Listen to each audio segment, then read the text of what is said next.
लाला मालूम नहीं मेरा हृदय कह रहा है कि तू परसों की भली कह रहा है, लेकिन मुझे अब लगता है कि तू अब लौट करके नहीं आएगा, क्योंकि माँ का हृदय कभी झूठ नहीं बोलता।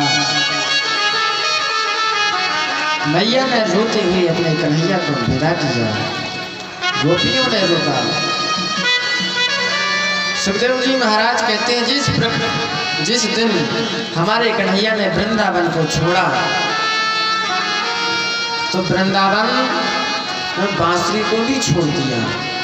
जिस दिन से हमारे कन्हैया ने वृंदावन छोड़ा उस दिन से कन्हैया ने बांसुरी नहीं बजाई। कन्हैया कहते हैं हम बांसुरी किस लिए बजाते थे? अपनी गोपियों के लिए। अब वो गोपी नहीं रही, अब हम बांसुरी किसके लिए बजाएं? बांसुरी छोड़ करके चले आए। जो अपने सिर पर मोर पंख लगाया करते थे उसको उतार दिया।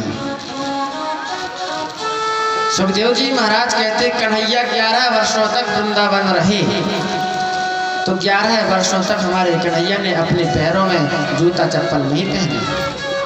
क्यों? कन्हैया तो नंद बाबा के लाला थे। नंद गांव के राजा नंद बाबा, उनके यहाँ किसी प्रकार की कमी होती है क्या? नहीं होती। लेकिन कन्हैया ने फिर भी अपने पैरों में जूता चप्पल नहीं पहना। क्यों? क्योंकि कन्हैया के मित्र इतने गरीब थे कि जूता चप्पल की तो छोड़ो, उनको कपड़े भी पहनने के लिए नहीं मिलते थे। तो हमारे कन्हैया के मित्र जैसे रहते थे, कन्हैया भी उसी वेशभूषा में रहा करते।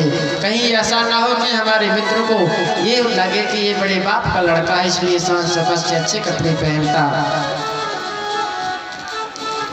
यशोदा मैया अच्छी तरह से हमारे कन्हैया को सजा देती, लेकिन जैसे हमारे कन्हैया अपने ग्वाल मंडली में जाते खेलने के लिए तो वो कपड़े को उतार देते, नंगे पैर रहते, कि किसी के मन में ये भाव ना रहे कि कन्हैया तो बड़े बाप का लड़का है इसलिए वो शान शौकत से रहता। और जैसे ही वृंदावन को छोड़ करके हमारे कन्हैया मथुरा की ओर पहुंचे, गोपियां कन्हैया को देखती रही कि अब मालूम नहीं कन्हैया कब लौट करके आएंगे। बहुत इंतजार किया। कहते हैं कि अगरू का जब रथ निकल गया, धूल उठती है ना, बाहर कोई निकल जाए, तो गोपियां उस रथ को जब तक देखती नहीं जब तक वो अपने आप दिखना बंद नहीं हो गया। धूल उड़ रही है, गोपियां कन्हैया का इंतजार करती है। सुखदेव जी महाराज कहते जिस दिन से हमारे कन्हैया वृंदावन को छोड़ करके चले गए उस दिन से गोपियां भी यमुना जी के किनारे उदास बैठी रहती, किसी कार्य में मन नहीं लगता। सुखदेव जी महाराज कहते हैं हमारे कन्हैया जब जा रहे थे तो अक्रूर के मन में भ्रम हो गया, कहीं ऐसा ना हो कि कंस में मार दे। तो कन्हैया ने अक्रूर का भ्रम दूर किया। संध्या का समय हो गया, अक्रूर से कहा संध्या का समय हो गया है, संध्या बंदन कर लीजिए।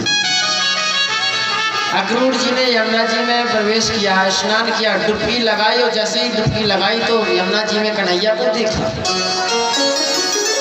बाहर निकल के देखा तो कन्हैया रथ में बैठे, फिर जल के अंदर देखा तो कन्हैया जल के अंदर।